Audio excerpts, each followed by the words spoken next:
Good afternoon, everybody, or morning, as the case may be, because we're going worldwide with this one. Waiting for attendees to filter in. I think we can see just about everybody is launched at this point. And welcome to CAWcast number 2, as we're broadcasting worldwide here.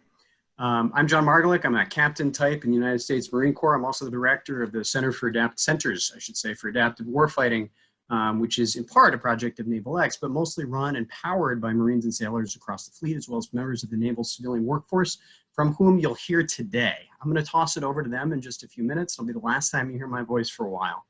But I want to say a couple of things up front, just to set the table. The first of these is that agility is really the word of the day. We usually avoid using that word as we're talking at the centers or at NavalX, because it means a lot of different things to a lot of people, but we're going to have a bunch of time to talk about it today. And hopefully we'll leave understanding a little better what it means, and most importantly, how to get after it, how to make it happen where we are, every place we might be. And as part of that, we want to highlight circumstances change pretty dramatically, whatever the mission is that we're pursuing, for you, for us too. And even as we find our way into a teleworking world, the obstacle is the way. We're all fans of Marcus Aurelius around here. The mission continues, the dream will never die. You may be at home in your pajamas. You may not be able to get a haircut at your local establishment because all non-essential businesses are closed. But we have the opportunity still to learn from one another. It's one mission, one team, one fight, and as it turns out, one educational experience. And today's educational experience is brought to you by your sailors and your Marines across the force and around the fleet. And they're here today with you. I emphasize that this is a public space, this broadcast. So social media rules apply. We're certainly not getting into anything which might be FOUO or anything other than what we could discuss in any other public open forum. Unfortunately, we're all looking for other tools for our official DoD business. Right here, social media is where it's at. It's our opportunity to talk to each other and to pursue part of the NavalX and broader Department of the Navy mission of talking to each other, to the world, private sector, and most importantly, to those of us who are working with each other to get the mission done each day. I want to introduce our host for the rest of today. Captain Gage McKenzie is a supply officer out of Marine Corps Special Operations Command. He's a volunteer leader for one of our Centers for Adaptive Warfighting. He's a stellar graduate of our courses. We've learned to rely on him all the way through. He also, because we're not alone in that, became this year the Travis Manion Logistician of the Year for the Marine Corps, and we are deeply proud and grateful to have him as our host for the rest of the program. Mac, I turn it over to you. Thanks, John. So CAWcast, powered by NavalX. Thank you, Secretary Gertz, for letting us drive agility in the force and across the Department of the Navy.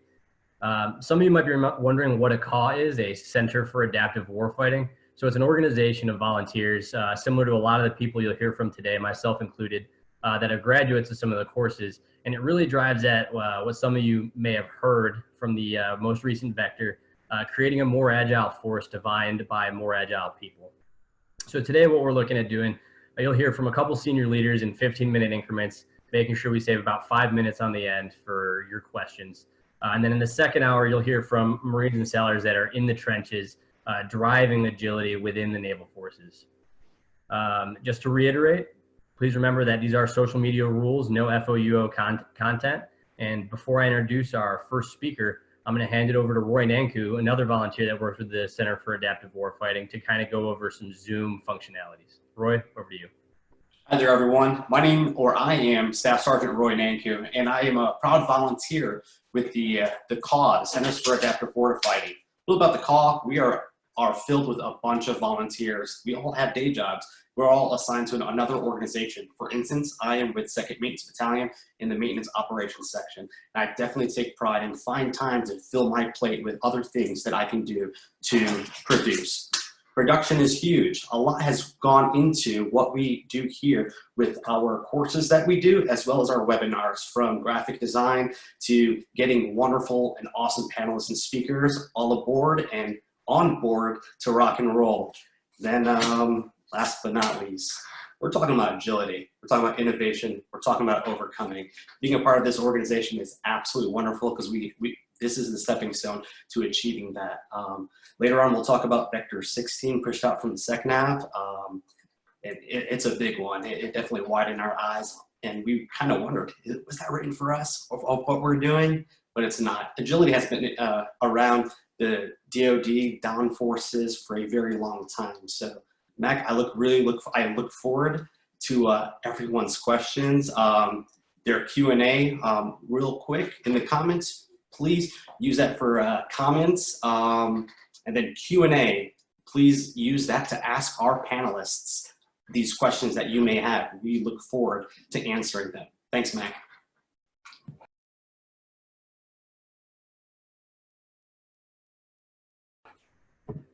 Thanks, Roy. To give a quick introduction to our first speaker, Lieutenant Colonel Spangenberg. He is the Headquarters Marine Corps Deputy Commandant for Installation and Logistics Lead for Data Analytics and Visualization. He is a Scrum practitioner and a graduate of the CAW Executive Leader course. And he's recently, with his team, demonstrated agility by writing, staffing, and publishing a Marine Corps order in 7 months. And for anybody that's familiar with policy publication in the Marine Corps, that is absolutely mind-blowing. Sir, over to you. All right, thanks. So appreciate the introduction. So again, I am Kirk Spangenberg at Headquarters Marine Corps INL, a logo by trade. I've done the sort of things that logos do in the Marine Corps and schools and that sort of thing. I commanded logistics operations school once upon a time down there in Camp Johnson. Top level school, the Marine Corps was good to me, sent me for an academic year over to Manhattan to be a Secretary of Defense Executive Fellow at Morgan Stanley, which is a great learning experience. I did spend a couple years at Programs and Resources, the money folks, and then landed at INL. So why am I on your screen? Why should you listen to me? So truthfully, while the agile philosophy matches, the way I tend to think, I'm fairly new to the specifics taught by the Centers for Adaptive Warfighting, recent graduate, as I mentioned, of the Executive Leaders course. But just quick background, a short time after I got to INL, I get handed this mandate, right? Operationalize condition-based maintenance plus CBM plus for the Marine Corps. And you've got 9 months to deliver. So I'm about 6 months into that, no pressure there. And oh, by the way, deliver a data analytics capability. So leadership gave me a team, a small team, centered around the Naval Postgraduate School officers that was carved out of the rest of the department. So you can imagine sometimes that wasn't always received well by the organizations those folks came from, but that's how we're doing it. And this is where we were. A brand new team, no formal structure, no formally established roles and responsibilities, and an enormous mandate. And we have to figure out how to get there from here. What that really means is it's tailor-made for Scrum. It's tailor-made for Agile. Now, I didn't necessarily know that at the time, but that's what it ended up being. So the journey, when you're taking on a project like this, everything seems so important. And that's really part of the problem, right? We're working policy, technology, programmatics, behaviors and culture. We're all, most of us were new, still learning the concepts and the ecosystem, and the pressure to deliver is high and how to get there is unclear. So the work, while meaningful and rewarding for the team, that there begins to develop this sort of underlying frustration and struggle, right? Because there's just so much going on. So I ultimately attend the Executive Leaders course at the Centers for Adaptive Warfighting down there at Camp Johnson. Great course. Agile and Scrum, they just sort of speak to me because I, like probably most of you on this webinar, already sort of think in those ways. I read Jeff Sutherland's book, Scrum, The Art of Doing Twice the Work in Half the Time. And I'm currently getting through his son, JJ Sutherland's book, the Scrum Field Book. Both are wonderful resources. No, I don't get any kickbacks, but I just think they're great books and I'd offer them out to you as excellent resources. So I implement Scrum with my team, or try to. We're still learning. And things become much more clear. So some learning points. When we started, we did have some good stuff done right up front, right? We had a purpose written down. We had major objectives written down. We came up with what we called a 5 simple rules strategy We developed a plan to get to a minimum viable product by the end of the fiscal year, which, by the way, in Headquarters Marine Corps terms, is lightning speed. So the team is doing really well on that. But between the transparency generated by the daily scrums and being able to sort of drag out the feedback from the team during the weekly sprint retrospectives, and I say drag to a certain degree, we have to get over the culture a little bit, right, of being critical to leaders when offering feedback, right, and being really honest about that. Sometimes that can be tough, right? But I learned that we were just simply trying to do too much, right? It's the classic, everything is a priority problem. There's quick turn deadlines. There's events coming up that we have to plan or participate in. There's leadership direction that can, let's just say, vary over time, and pressure to get to a deadline. So it can get difficult to navigate. So we realized between that feedback and the weekly sprints in the measurements of velocity, we just were not getting close to finishing our goals in the sprint backlog. We were starting lots of work, but not finishing very much. Lots of starting, not a lot of finishing. So it helped me to realize that I really needed to aggressively rescope. It forced me to identify and focus on those things that would really add the most value and get us closer to the objective. Now, how did I do that? I came up with some criteria for the tasks and for the work, and truth in advertising, I made these things up. So if there's better stuff out there, I am all ears for it. But the 3 questions I've asked the team to answer for every work product is, number 1, what is the product? What are we actually producing, right? Number 2, who is the customer? A user, a target audience, like who is the customer? If there's more than one, who's the most important one, right? And then how does this generate value, right? What can the customer actually do with the product? I do recognize in military context, some people are uncomfortable with the term customer, but we just probably got to get over that, right?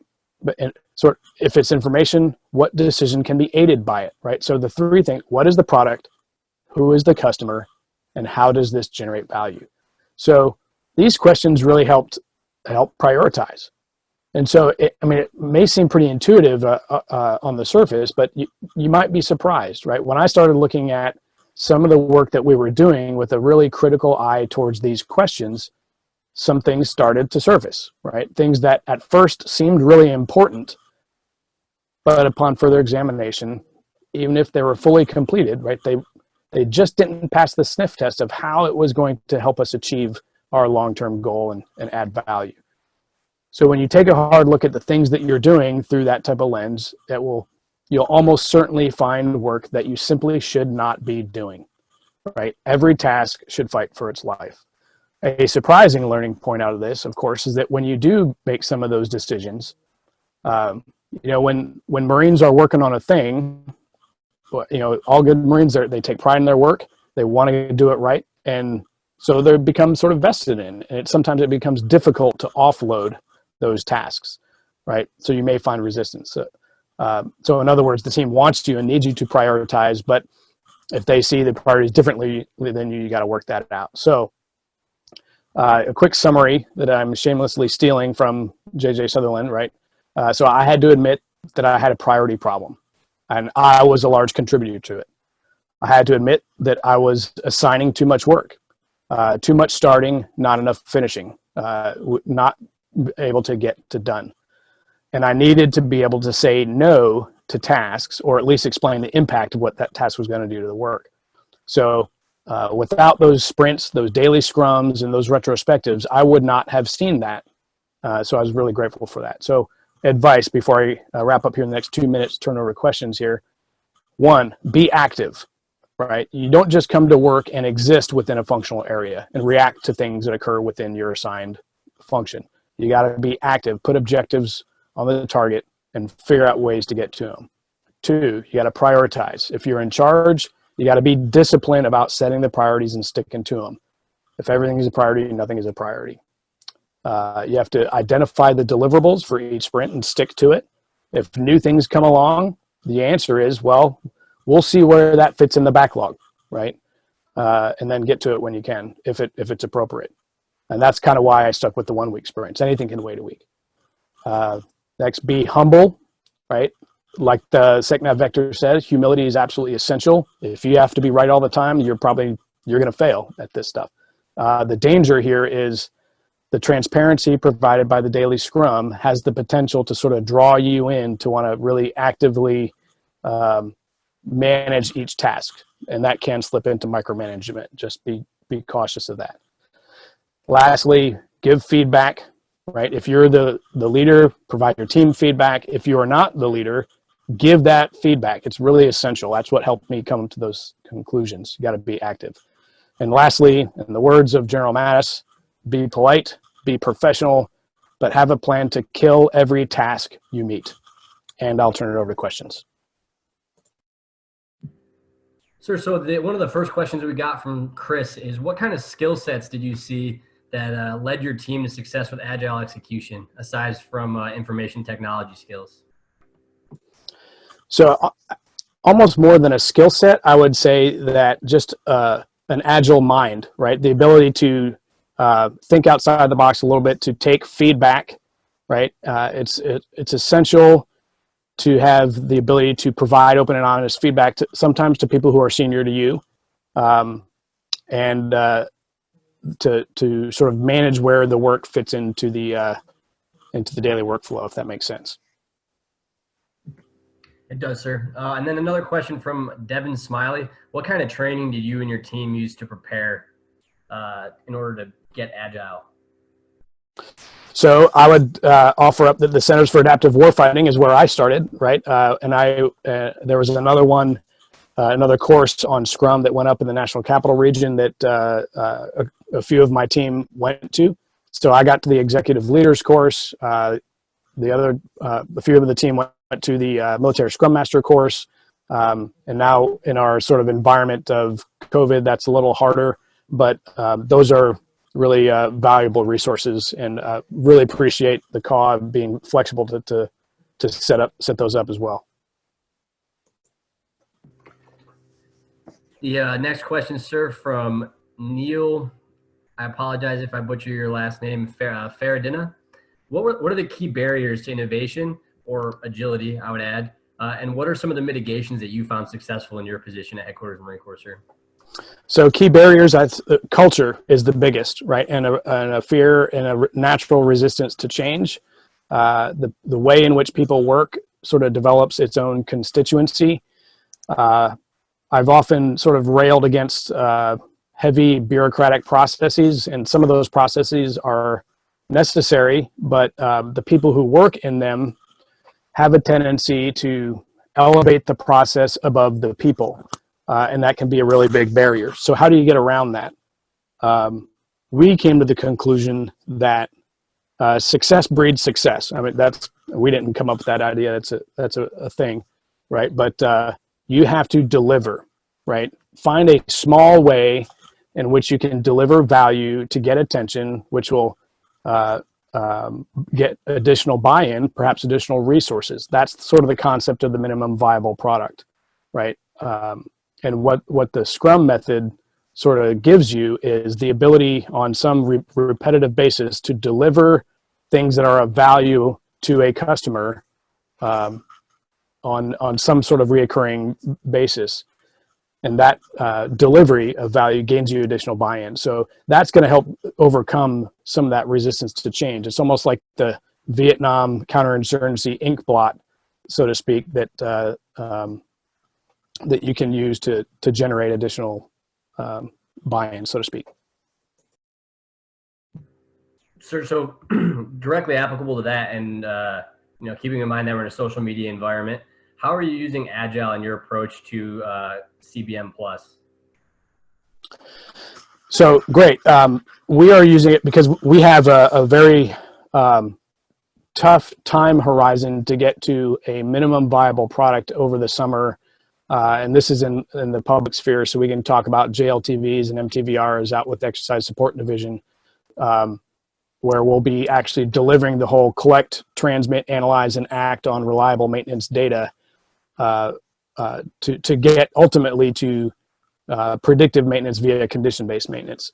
And so we're using Scrum to make sure that we're on target each and every week to deliver a next iteration of progress and value towards that goal. It's not just a standard POA&M, although that's a part of it. It's also the ability to see how you're getting to that product every week, if that makes sense. It does, sir. Final two questions here will be, the first one, based off our current environment with COVID-19, what collaboration tools are you and your team using given social distancing, teleworking requirements, and all that that's going on right now? So good question. For official business, I have a daily stand-up with the division head. That goes by the Defense Collaboration Services, DCS. That can get clunky and the system can get overwhelmed sometimes. We had a monthly IPT that crashed the system, and so that one was a failure. But for my team, we are using GoToMeeting, we're using Zoom. Obviously, we keep things very unclassified and all the appropriate things that you can use those tools for. But those are some really good tools out there. This one here, Zoom, like I said, GoToMeeting is great. Outstanding. And then time for one last question, sir. So we got a question from Jamie Conti. How do you educate your customers on Agile and level set expectations? That's a great question. I'm not sure I actually have a good answer, but how do you educate your customers on Agile? So when you're delivering, I'm not sure it's necessary that the customer that you're delivering to understand how you got to where you are. I would certainly encourage, from the Marines' perspective and the sailors, get to some of these courses. But if you're in the process of delivering something to a leader, to a customer, to a unit, how you got there is less material than what it is that you're producing. So as long as you can show that you're demonstrating value towards the objective that you've targeted, that's really the key. Ultimately, what's going to happen is if you start to perform really well and deliver faster than what's really expected, you're going to get those questions of, man, how did you do that? And then you can start that conversation on Agile. Got it, sir. And then outside of the call, a follow-up question from Devin Smiley was, what other professional resources did you use to educate you and your team in order to enable you guys to have the Agile approaches that you're using now? So I would just encourage everybody, I mentioned it earlier, I know that this is going to show up backwards, but I'm a big fan of this Scrum book, field book from J.J. Sutherland. Again, I'm not an endorsing thing. There's no kickbacks there, but it's just a really great resource.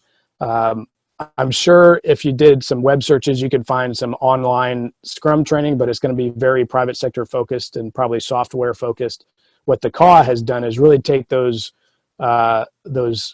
methods and put it in the context that we can understand well and applied it to our work. And I really appreciate that. So outside of that, I'm less familiar with what the other professional resources are. But those are a couple of those two books, and the CAW is what I would really emphasize.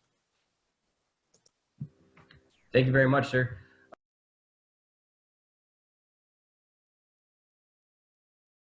Transitioning over, Colonel Jim Shelton is the commanding officer of Marine Corps Combat Service Support School. It's one of the most diverse schools within Training and Education Command.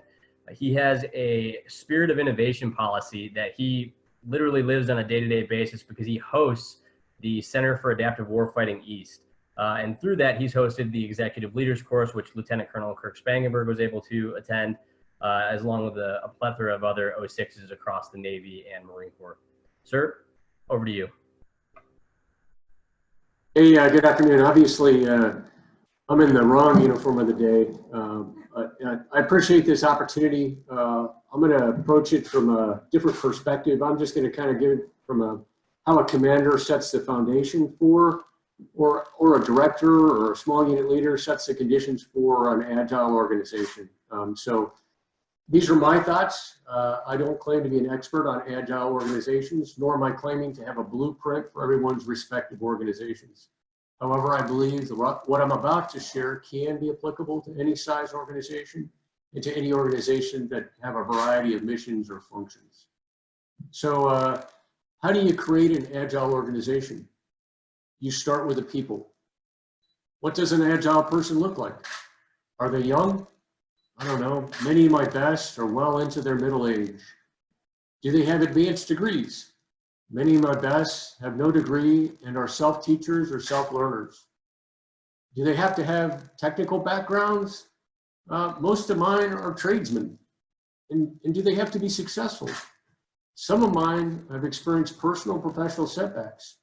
So I don't know that there's a boilerplate on what a person needs to look like. I will tell you this, though.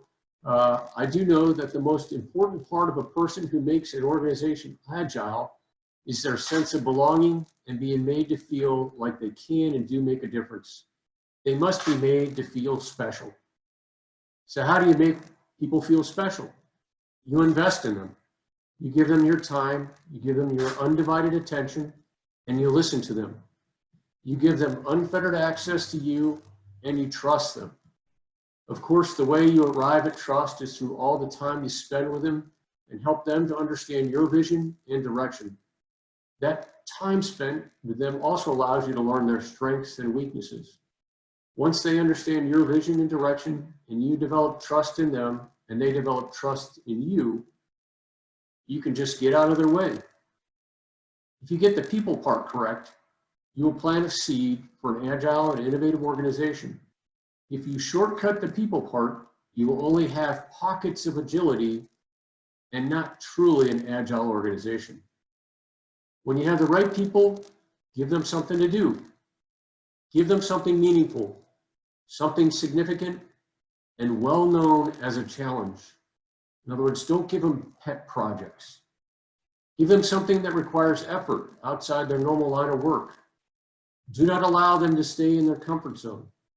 Then make them apply their efforts outside their normal work hours.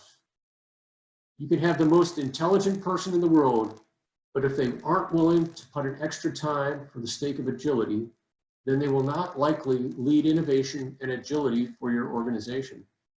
Yes, this means scheduling time on the weekend. And as leaders, just giving somebody the task of doing something outside their normal work schedule also means you show up outside of that normal work schedule as well.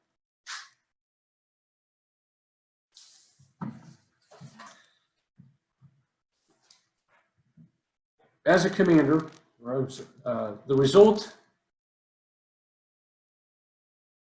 of providing the right people with the right training is an organization that may be the most agile in the DoD. To some, that sounds like boasting, but to others, it may be an understatement. So our results can be measured by either influence, accomplishment, change, speed of adaptation, member innovation, motivation, and or many other metrics. The way I measure agility is from the lens of the commander.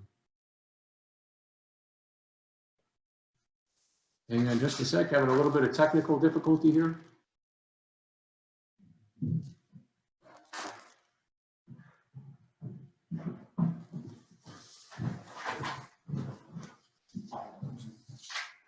I just need to move.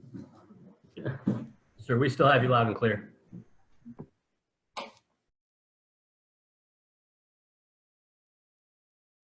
Yeah, hang on.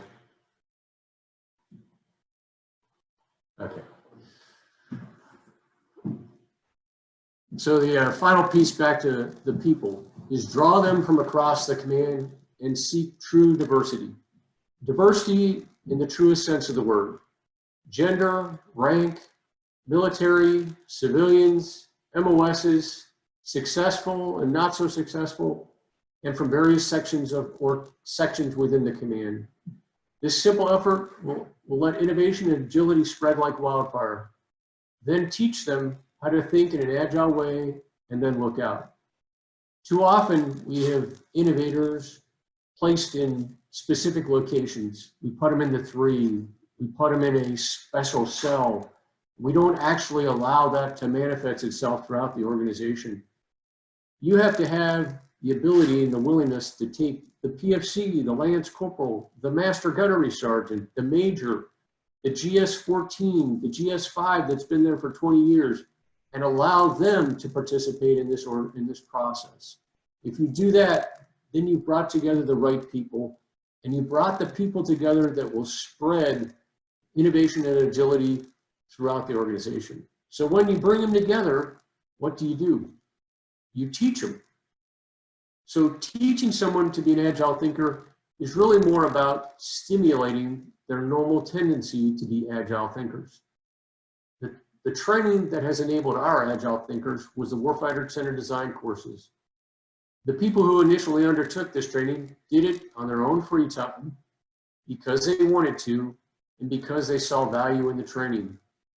If the training had been forced upon a group, in my opinion, our efforts would not have been as impactful as it has been for us at MCC-SSS. As a commander, I look to the future. And if I have the right people and the right training, I look to the future and I try to anticipate friction. I try to anticipate change or the need for change. And I try to chart a path that enables success for the people and the organization. My awareness about future points of friction comes from listening, genuinely listening to my people. Of course, people sharing their thoughts of what an organization is doing wrong and what failures that will lead to is not unusual.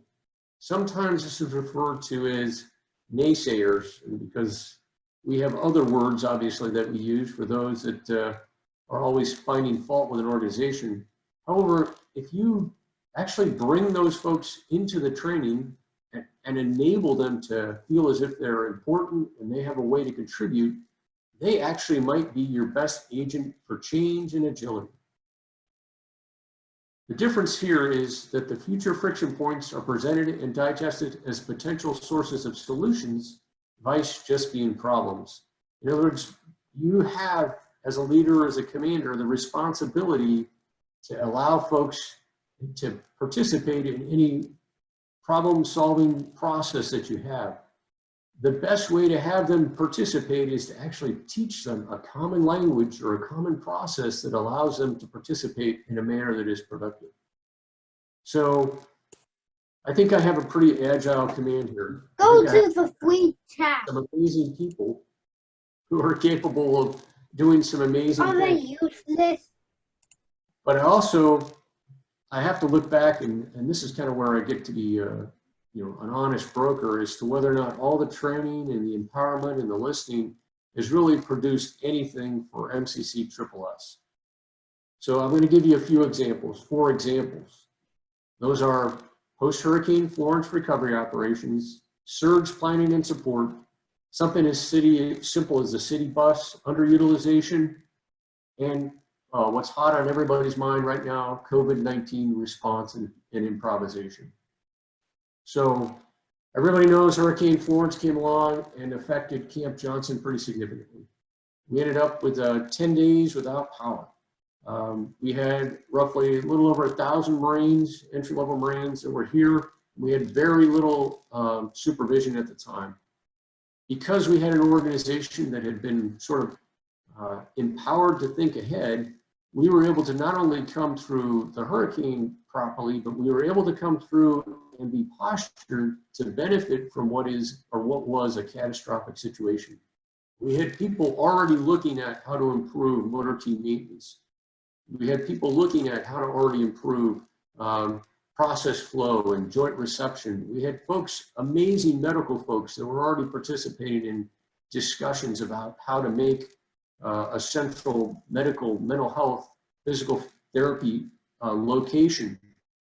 So when the opportunity presented itself, because we already were thinking in an agile, innovative way, we were able to put together quickly a cohesive strategy or campaign or campus plan that went up through DCINL all the way to the elected leaders. And as such, this organization is set up for future success that'll last for probably generations. That's one example. So the other is surge planning and support. As everybody knows, the way the Marine Corps recruits is they recruit during June, July, August, and September, and that 54% of the recruiting population shows up at SOIs and then shows up at formal schools. And we weren't resourced or staffed to handle that. And in the past, what that led to was a huge MAC, Marines Awaiting Training population, stuck basically for anywhere from 2 to 6 months waiting to get in a class. That's not how these Marines wanted to join and see the world. It's not how the Marine Corps derived personnel readiness from that process. So because they were empowered, each one of the schools came up with solutions on how to move and adjust to actually create more capacity to address this MAP population. And compared to last year and the year before, or even the year before, we're significantly below where we were as far as a MAP population. And we didn't do anything. We didn't bring in extra people. We didn't bring in extra facilities. We didn't bring in extra resources. The people were empowered to look at the problem set differently and get after solving, and that's what came of it. So the third example is something as simple as the city bus underutilization. We have a city bus that comes through here from Jacksonville, the city of, and it is never used. Yet the Marines will sit here and pay an inordinate amount of money to pay for a cab, and it just wasn't making sense. The city was getting ready to cancel the line. The Marines were getting ready to have to pay more for cabs. So a group of folks that happened to have just gone through, or actually were part of the CAW, sat down, worked out a plan that actually developed optimization of the city bus, helped save money, helped serve the customer, and has been something that everyone else has sat and admired the problem, and because of an agile organization with innovative thinkers, we solved the problem. The final one is obviously fresh in everybody's mind, is COVID-19. So this is something, response and improvisation. We're all in uncertain times right now. Nobody's seen this. We didn't plan for it. We had a disease mitigation plan aboard the installation, but because we've got agile thinkers and an innovative thought process, we have implemented things that are now the template for others to use within the training command pipeline to make sure that how you screen and medically assess, how do you isolate, how do you implement restriction of movement processes, how do you allow social distancing, how do you allow continuation of training. And it's not just in the training pipeline, but how do you also account for on-base liberty restrictions, and how do you keep these young men and women occupied socially while also maintaining social distance. That involves things involving MCCS, involves outdoor activities. And then finally, we also have folks that are experiencing a lot of angst associated with COVID-19, as is the rest of the population. So how do you present things to them or surge things to them to help them better understand and better deal with it? All of this is being done through collaboration, information sharing, use of some pretty rudimentary community collaboration tools, namely Swift. We're not a bunch of IT or tech guys and gals out here. We're just folks that are empowered to kind of get after stuff. So those are my examples. I genuinely believe that the people in this organization can solve almost any problem or challenge that comes our way. And it has nothing to do with me, except for the fact that I give up my time, I listen, and I challenge, and I enable. Those are my thoughts. Sir, thank you very much for your thoughts, and an ode to something you mentioned earlier about trust. A man I think we all know of, General Mattis, said in his book, "Military operations move at the speed of trust." That's a quote I keep written on my notebook. So definitely agree with you on the answers lie with the Marines.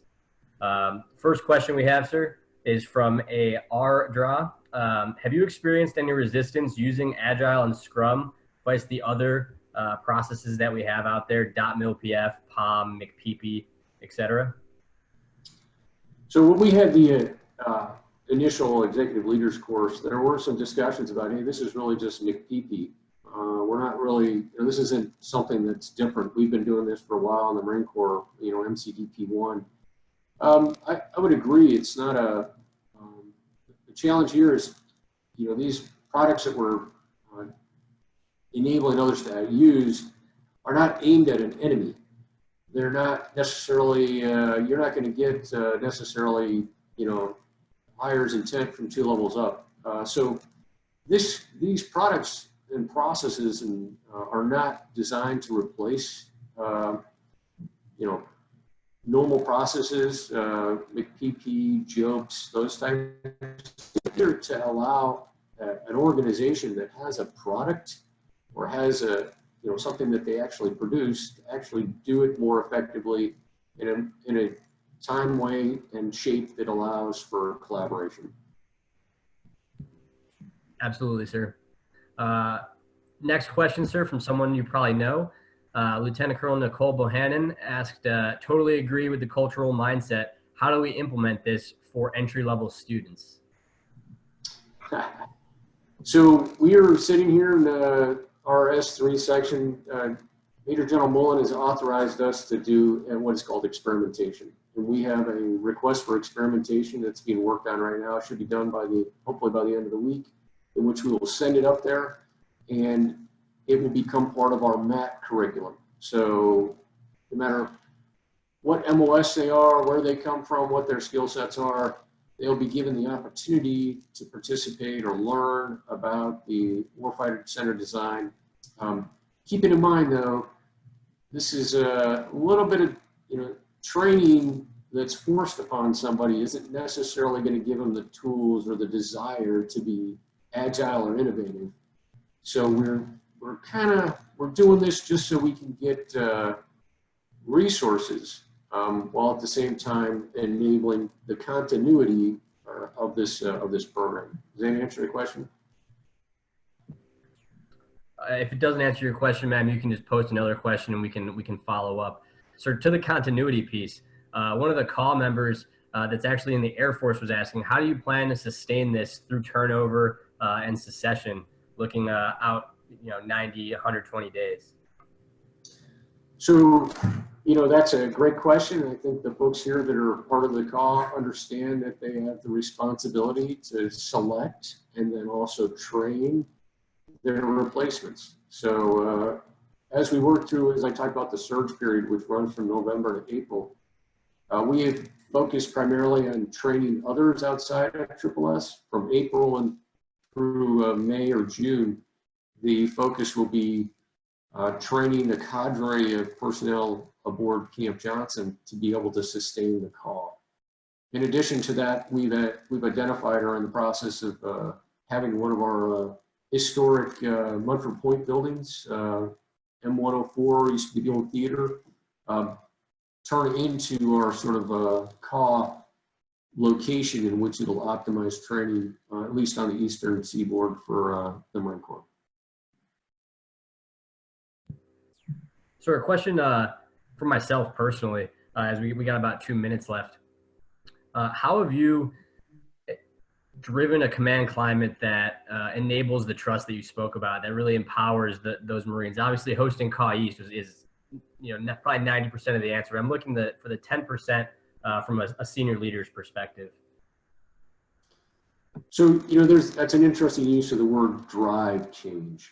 So it really is about enabling change. As a leader, the most important thing you do is you manage risk. You don't accept risk, you manage risk. So I think by my willingness to manage risk and allow risk to be, you know, taken down at the lower level, being able to provide some top cover to that is really how I think the climate has been set up for change. The other thing is that we're not the NFL. We don't get to draft who comes to Camp Johnson. We get some amazingly talented people, and we get some folks that this may not be the place they want to be. Either way, we find a way for having them fit into the team and contribute. And that's kind of how we set the climate up for an agile organization. Absolutely. Thank you very much, sir. So that was Colonel Jim Shelton, Commanding Officer of Marine Corps Combat Service Support School.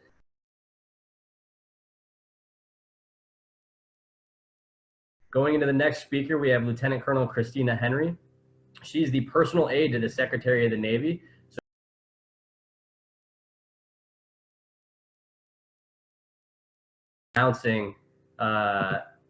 Really announcing that the Navy needs to move towards an agile force, agile individuals. She's also the future commander of 2nd Maintenance Battalion, which has a large percentage of the Scrum practitioners running around here on the East Coast. Ma'am, over to you. All right, thank you so much. Again, this is Lieutenant Colonel Christina Henry. Thanks for that introduction. I really appreciate it. Some of the recent readings that have helped to shape my thoughts for this panel discussion are the SECNAV Vector 16, Agility in a Time of Crisis, the Commandant's Plan and Guidance, MCDP-4, Logistics, MCRP-6, TAC 11 Delta, Sustaining the Transformation, Leading Change by John Cotter, and also Maneuvers for Agility, which was in the February edition of the Marine Corps Gazette. Some key projects that I've thought through to kind of get after this topic a little bit about about agility in a time of crisis are naval logistics integration, in-transit visibility, 3D printing, expeditionary advanced basing operations, littoral operations in a contested environment, many of our operational war plans, and 4D and 5D printing. You heard it here first, 4D and 5D printing. And of course, there's countless mentors and coaches that have helped to influence this discussion along the way. And so agility can be understood as the ability to rapidly change or adapt in response to complex problems. Our ability to lead rapid changes in a complex problem in itself. This discussion is essentially about being agile when a complex problem is to lead your organization through change, which ties in hand with the questions that you just heard, opposed to the other panelists and some of the conversations that we've been having. So in the book Leading Change by John Cotter, he essentially talks about 8 steps in order to be able to get after this complex problem. First one is establish a sense of urgency. People need to know why they must change. The sense of urgency needs to be there consistently. One needs hard facts, but critically need to bring them alive emotionally. We need to get to the big issues from below the tables and get them talked about, as awareness and acceptance is the first and most crucial step of change. The management must embody us. We must embody the change we wish to see in others. It needs to start at the top, and I'm fortunate to be able to witness this on a daily basis. It's critical to escalate the level of urgency. Some of the tactics that are used to employ the level of urgency is creating a crisis. In this day and age, we don't have to create a crisis. COVID-19 is at our doorsteps. But if people can't, but you could create a crisis. If people can't see it, then they don't believe that there's a problem. Another tactic is to set objectives that cannot be achieved by your current activities and strategies. Everyone must be measured against the bigger goals. Make everyone aware of failing key metrics, whether that be by customer satisfactions, financial health, competitive benchmarks, etc. Also, insist that people talk regularly to unsatisfied customers, unhappy suppliers, and disgruntled stakeholders. We must use consultants and/or surveys to uncover the truth. But when I say surveys, be careful, conscientious of survey fatigue. Increasing the number of honest discussions requires humility, which is spoken about in Vector 16. Humility is a quality of agility. We must let the truth be heard. The second thing that's mentioned is creating a guiding coalition. Think of this as your core operational planning team, your OPT. As mentioned in the Maneuvers for Agility article, no one individual can do it all alone. She or he needs to inspire the team who wants to follow that vision. Inspire the minds, ignite the hearts, and illuminate the way. The whole organization needs to feel a sense of responsibility for change. Each of us is an agent of change. The guiding coalition should be made up of people who are credible, authoritative, so they can influence others. And they must have the expertise and skills to help guide the decision-making process through change. Our management style to achieve agility is critical to individual employee engagement. Managing complex change requires vision, skills, incentives, resources, and an action plan or strategy. Without vision, there will be confusion. Without skills, there will be anxiety. Without incentives, there will be resistance. Without resources, there will be frustration. And without an action plan or strategy, there will be futility. And so the third point that mentions really gets after developing a vision and a strategy for change. Having a clear vision and strategy directs, aligns, and inspires actions in all the employees. Also helps to provide clarity over every single decision made within an organization and clears the decks for unnecessary projects and actions. The vision story needs to be consistently told. When you think you have told everyone, tell them again and again and again. Actions speak louder than words, so you need to enact it. We learn primarily through modeling. There are 6 characteristics of a great vision statement: imaginable, desirable, feasible, focused, flexible, and communicable. The 4th point, communicate the change vision. Vector 16 talks about visibility and transparency. Great visions are nothing if they cannot be communicated. Thus, the use of a story and/or metaphor, multiple media platforms, simplicity, repetition, and leading by example all apply. Point 5, empower employees for broad-based action. Vector 16 talks about collaboration. Empowering employees does not mean that we as leaders should have a complete hands-off approach. We must be involved in the execution to get things done. Many organizations prevent employees from making changes that are required. There's formal structures like departmental silos, belief systems or past values. Sometimes the sacred cows do need to be slaughtered. There's a lack of skills, either training in or bringing in new talent with the skills that are required. Also, people with the old skills may hold back change. Systems, for example, old processes, bonus systems that reward old behavior, or systems that keep measuring the wrong things will also hamper change. Departmental bosses, senior personnel, and me as an elder millennial, I'll lump myself into this category for the sake of discussion because I'm constantly on an internal lookout for this. But some may often have risen to positions by doing old things really well, and hence more reluctant to shift behavior.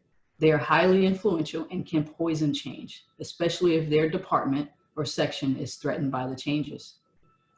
Point number 6, generate short-term wins. Vector 16 talks about velocity and speed, which are some of my initial thoughts when I think about agility. It's critical to maintain the belief and support for the change. Generating some quick wins help to maintain belief. It keeps the critics at bay, and it refuels the full momentum. Short wins need to be visible, unambiguous, and clearly relating to the change program and authentic. Point number 7 talks about consolidating gains and producing more change. Don't let the sense of urgency drop, as this is the point of an organization can start to go backwards as resistance is always waiting to reassert itself. Use data, especially comparisons versus competition, but bring it alive, right? Start slowly with just a few, often smaller projects, and as time goes on, you can push and start to increase to 10, 15, 20 change projects. But really just try to take it on as you can without overwhelming the organization. Having gained some momentum, it's now possible to tackle some of the bigger change projects. Often the big mountains will lead back to the fundamental driving beliefs of an organization. Another way I see agility practiced daily is this open system where anyone can contribute ideas, raise issues, identify extra areas that need change. Number 8, the final point, anchor new approaches in the culture. We need to get the new behaviors, values, and belief systems firmly rooted. Change is never ending. So we need to continue to instill a culture of constant change, because after all, the Department of the Navy is a learning organization. In closing, teleworking has produced opportunities to increase collaboration rather than obstacles. We get to hear and see our leaders and innovators as they have taken advantage of this changing world. Those innovators, collaborators, critical thinkers, and influencers from across the DoD are coming together to discuss and take action on projects, ideas, and solutions via social media to make the most value out of the times where physical distancing is the new norm. Thanks for joining us in this conversation, and I encourage you to keep up the momentum of innovation alive within the Department of the Navy. We still have a mission and are dedicated to using this time to accomplishment. And always remember, never let a crisis go to waste.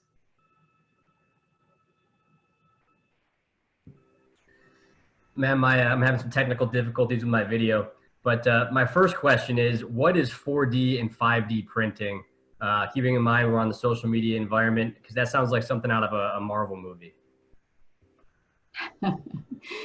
Definitely not something out of a Marvel movie. It's probably worth a webinar in itself, and I don't know that we would have the amount of time to get into it. But in essence, you can think of 4D printing as bringing something into a different environment, and that's something that different environment activates whatever it was that was printed.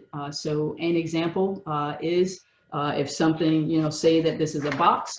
And it's printed flat and it's transported flat. Whenever it gets to its destination, it can be activated by the environment, whether it be a certain salt water is a prime example. So you can activate it by salt water, and then this flat object then creates and eventually turns itself into a box. There's several YouTube videos which you can look that up. I will definitely be doing that immediately after this webinar, ma'am. Question from Alex Buitrago. I apologize if I butcher your name. Hi, Alex. He says he's been one of your students at EWS. How can they expect to see the material that we're talking about today integrated into professional education curriculums such as EWS? Well, I think we all have a responsibility. So in order to realize the change, or in order to realize things, like we each have our own responsibility to bring it into the curriculum. So it's a matter of just us all taking responsibility for the change that we want to see, and making sure that the right people know about it. Absolutely, ma'am. Another question from Kimberly C. What are the tangible ways to develop the sense of urgency in an environment in which Marines do not train together regularly and the day-to-day work is primarily garrison-based? Tangible ways to, say that one more time? Develop the sense of urgency. I guess it would be command climate, kind of centered around the 8 points that you hit earlier.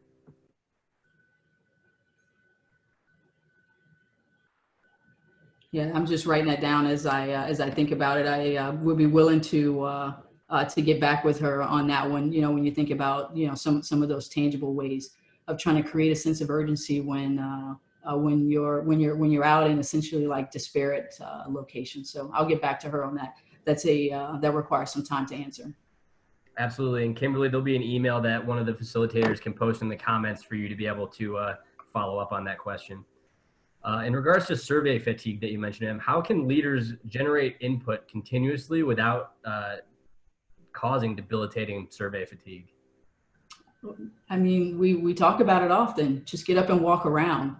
Surveys don't have to be me sitting at my computer answering questions. Surveys are the leadership, all of us getting away from our desk, from behind our keyboard, and simply just walking around and talking to our peers, talking to those that we lead, and then talking to those that lead us as well. I think we just have to be creative when we think of surveys to prevent survey fatigue. Absolutely, man. And a question from Chris: How are we currently incentivizing behaviors associated with agility? And I think all the points that you hit within all of our leadership ranks.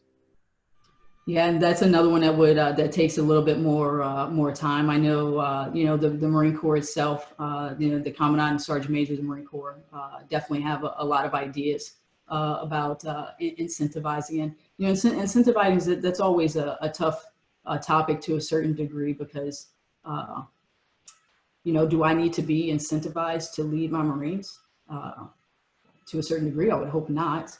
But that is, some people are motivated by incentives. And so it's definitely going to take a bit of creativity. And I know that there's a lot of solutions that are out there, and I can take that question and get a reply back. Absolutely, man.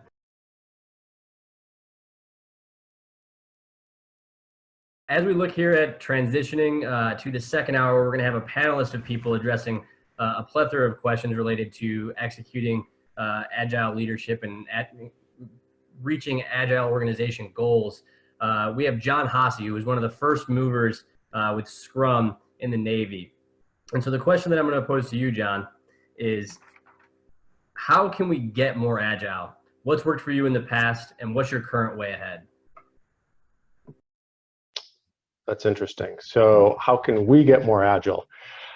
I guess my response is going to say that there's probably a level of commitment you have, like there's a threshold that you have to be willing to hit. And I'm going to give 2 levels because we're talking about being agile here. And so for me, in my experiences, agile has meant implementing the Scrum framework, which is again the framework that's 25 years old and is the minimum viable set of roles, behaviors, and artifacts that have proven successful for cross-functional teams across a number of organizations, right? But in order to do that, you have to have a team that's dedicated to doing that and implementing it, which takes a certain level of effort in order to learn what's happening, a certain amount of release of control in order to build autonomous teams. It takes a certain amount of openness to learn. It takes a certain amount of courage to be honest with each other. It takes a certain amount of courage to be transparent and to show your work to others for regular inspections. And there's a lot of people who may not be willing to have that level of commitment, right? So I'm going to give you 2 tiers for maybe a level that would folks that would be devoted to doing that, and then folks who are maybe below that threshold. So how can we be agile if we're willing to cross that threshold? Well, you can reach out to John Margolick, the NavalX, and the Centers for Adaptive Warfighting. You can send your entire team through a Scrum training course, which is focused around teaching and launching teams in order to do that. And then you can implement it, and you can just track the results because the metrics are built in. So that's a way to be agile. But agile does not necessarily just mean doing Scrum, right? Scrum is a way to be agile, but agility exists outside of it. Because if you look at the pedigree of agility, a lot of it, even though Scrum is older, XP is older, Crystal is older, all these agile methods and tools are older than the Agile Manifesto. Back in 2001 in Snowbird, out at the ski resort there in Idaho, they had a number of leaders within the software industry decode what agility meant, and they agreed on terms and principles which became known as the Agile Manifesto, right? And that was agnostic to, say, the Scrum framework, or to extreme programming, or to the other thought leaders that contributed to that document. And so what I'd say is, if you just want to be agile in that more general sense, right, you're able to do that, I think, by doing 3 things that we all already know how to do, that we all know are important. And those 3 things are, we want to inspect, we want to adapt, and we want to deliver. Another way to think about that is learn, we want to reflect, and we want to deliver. So anyway, inspect, adapt, and deliver. By doing those 3 things and doing them to each other, we can increasingly build agility. So what do I mean by that? I mean that we can inspect our adaptability, we can inspect our delivery, we can adapt our inspection, adapt our delivery, we can deliver our inspection, deliver our adaptability, right? So by continually doing all that, you can be agile without implementing any particular framework. So those are 2 thresholds that folks can use. If you want to use the Scrum framework to be agile, you're certainly welcome to do that. If you want to do agility without implementing that discipline framework, You can do it by, I think, doing those 3 activities iteratively and openly, right? And so I hope that answers the question. Hey, John, just to kind of jump in and maybe answer the question in the same way. Scrum is a great place to get started if you're not sure where to start. But like John was kind of mentioning, it's not necessarily the overarching answer to all your problems. But really, I think you should start evaluating in your organization exactly how it is that you make decisions, and make sure that those decisions are being made quickly and that they make sense for people, and making sure that you have feedback loops within your organization to evaluate the decisions that you make.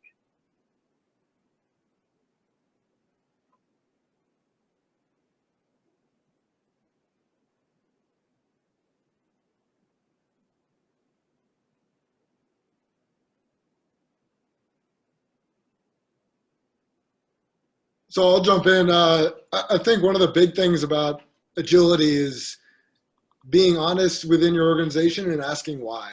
In the military, we often get, hey, this is the mission, and execute.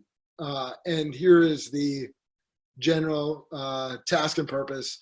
But one thing that I learned a lot from doing the Scrum courses and teaching the Scrum courses is a lot of the lean principles, and the major one being who is your customer? So who within your organization is your customer?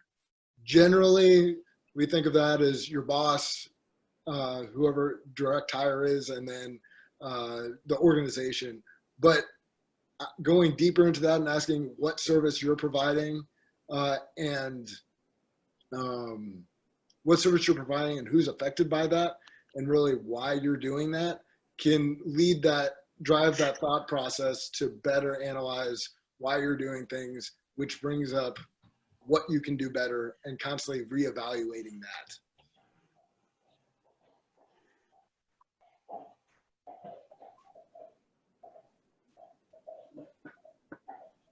Hey, I'll jump in real quick.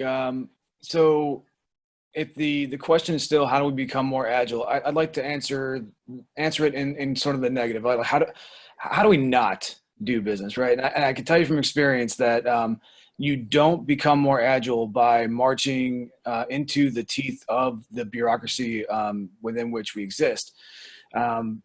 It's akin to rushing headlong into a machine gun belching 200 rounds per minute, right? This type of mentality, I think the startup mentality inside the bureaucracy requires some maneuver warfare, as my mentor, Lieutenant Colonel Newell of Installation Next likes to call it. I think taking what John said and blowing it out to the macro level, for me, the most important part of being agile in the organization is storytelling. Something I'm still learning how to do, but telling people inside and outside your organization what it is you're doing and why it's important. Going back to one of the points that Lieutenant Colonel Henry made, is that people need to know why they need to change. What product are you providing? What service are you providing? Why do people care? That to me has been the toughest challenge, and something I'm still learning how to do. Yeah, I have something to add to that. I think to go along with that, that's why the mission is so important. So if the group understands what they're working towards and having a clear mission, having the transparency within the team, that helped us with folks outside of our branch, outside of our group, to understand what we're working on, how we're working on it, how we're working through those things. I think every organization strives to be agile, but if you can see those tasks and how they're broken down, apply those to a schedule, let the customer prioritize them, that helps get folks involved. I'll make another quick point just for clarification, perhaps also. A lot of talk about agility. I think we had some good definitions of them earlier. One that I found helpful, and many others do also, is that to be agile means that we reduce the cost of changing our mind, right? And what that means is that you can release and stop work and change without having delivered nothing of value. So agility really is like the art of making it easy to change your mind and not be committed to the same path. It's a way to allow you to respond to real life. And what I'll say is that if you look at the most recent SECNAV vector that came out about agility, which several of the other speakers have already mentioned, I thought it was brilliant because it laid out a concrete example of doing just that. They were talking about like one of the maintenance availability for one of the hospital ships and how they like on short notice wrap that up and deployed them. And that's an example where we sort of advertised to ourselves that we achieved agility because we changed our mind and did it, right? We didn't have to, we reduced the cost of changing our mind. We were able to reallocate resources to deal with real life. And that is like the perfect example of agility at scale. And so I think that's useful for us to hold forward and to sort of reemphasize the point that many other speakers have already made.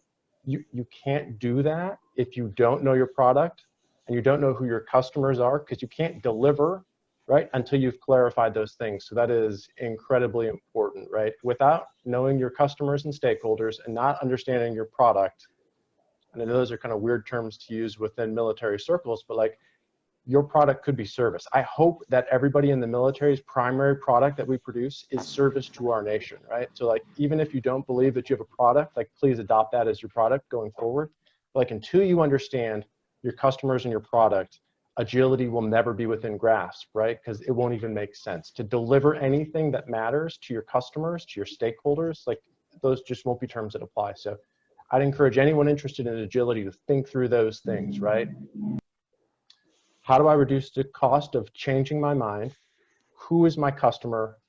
What is my product, right? And how can I deliver it as quickly as possible? So hopefully that's kind of helpful framework and some foundation that anybody can apply to their current situation. Because look, here's the thing about it, right? We talked about agility before, and I said there's 3 things that we need to do to be agile: inspect, take a look at what we're doing, adapt, change, and become better based on reality, and deliver, right? Deliver means deliver your product to your customers. So if you're, that's not hard. All of us can do that now at just a very sort of fundamental way of being agile. The hard part is applying it to you and your team. And the hard part is applying it to you and your work, right? Who is your team? What is your product, right? How do we inspect? How do we adapt?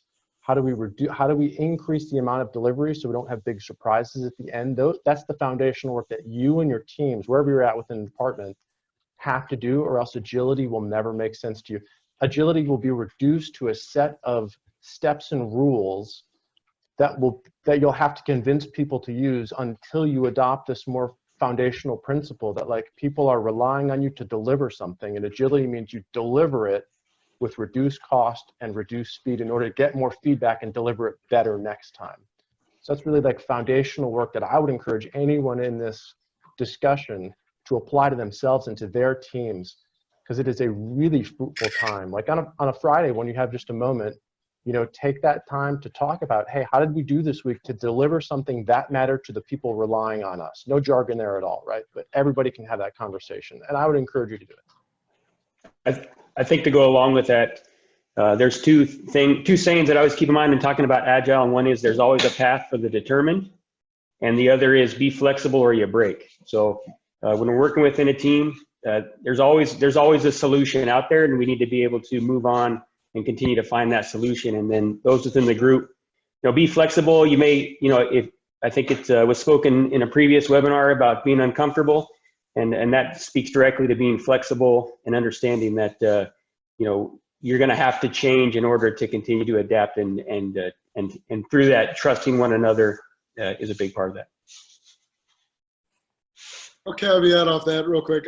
Another thing I wrote down in terms of how do we become more agile is just something to remember, and it does go back to Clausewitz of war is a human endeavor. All of this is a human endeavor. So as many processes and policies we put in place, it's about the team, it's about the individuals who are executing and how do they work best together. We were supposed to do a Scrum course for MAG 39 actually this week, but COVID-19 happened. But when setting that up, they teach Lean Six Sigma within the group. And they were asking, so what are these new tools like Scrum? What's it all about? How is this different than Lean? And the biggest thing I see from Scrum which I'm a big advocate for, is that yes, it provides a framework for agility, but most importantly, it provides a framework for how your team can interact together and how you can make sure everyone has a voice. So they want to do better. So they want to be agile and improve the situation they're in, and provide a better product. So I'll make a quick follow-up to that, because I've heard lean, I think 3, maybe 4 times so far during just our hour of the discussion here. And there's a lot of people that ask the question, what's the difference? What's the difference between lean and agility? And I had a really useful opportunity to speak to a black belt, someone professional in the finance world, who this is what they did for their organization. Is they were a Lean Six Sigma black belt, and I got to talk with him about what's the difference, right? And here's my understanding of the difference based on that conversation and others, is that lean removes waste in repeatable, predictable processes, right? That's the first. The second is that lean has dedicated improvement events over several days that outsiders come in and participate in to improve your team, right? Scrum, on the other hand, or the practice of agility, if we want to abstract it, says that what you do is you prepare for the unknown and unknowable future, and you continually respond to it in a way that does not necessarily produce the most efficiency, which is what lean is after, but in order to produce the most relevant response to the real world at any given day, right? So that's the big first difference, is that lean looks to produce efficiency, agility looks to respond to a changing and relevant world, right? To meet the world where it is. The second thing is that, right, we talked about lean has sort of dedicated improvement events where outsiders come into your team to improve the process. Right. What Scrum learned from lean is to bake that in every week, 2, 3, 4, have it on a recurring basis. The team does it for themselves all the time. So they're continually learning and trying to implement things that they're learning through discovery, right? So I hope that's a helpful way. Being agile is not about getting the most for your money. Being agile means that your money meets the real world in a way that matters, right? If you want to get the most from your money, you can just lean out a process and you will produce as many widgets as possible, right? But agility would say that the world cares about whatever widgets you make. So that's kind of the difference between the two, and I hope that's a helpful distinction. Hey John, I just want to touch on it slightly a little bit. I think that was a really good explanation. Having some lean training as well as being introduced to agile, I think it's important to look at where they came from. Both are looked at creating systems and making systems better, but lean really comes out of the manufacturing world. And so a lot of those processes, like John was saying, are long-term processes, not a lot of change in manufacturing, but agile is built out of software where technology changes maybe a little bit more rapidly. And if your system isn't changing at the pace that it needs to be, it becomes outdated a lot quicker. So agile is a framework that it took a lot of those lessons learned from lean and really updated it to the kind of changing environment that's more fast-paced in the 21st century. I think it's another good way to, hopefully we're not beating a dead horse on that topic, but.